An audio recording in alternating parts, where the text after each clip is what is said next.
In-N-Out here in LAX. If you look over the building there, you'll see a white light getting closer, getting closer.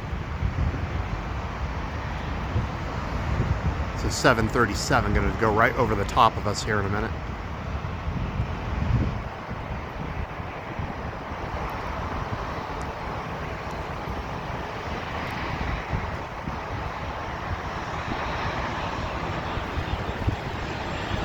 Oh, it's a little one. Nope.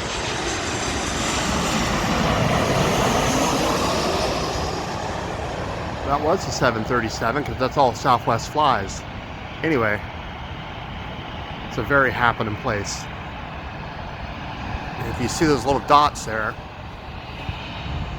they're stacked up all over the place, circling the block here. About every 90 seconds or so, or every 2 minutes, they land.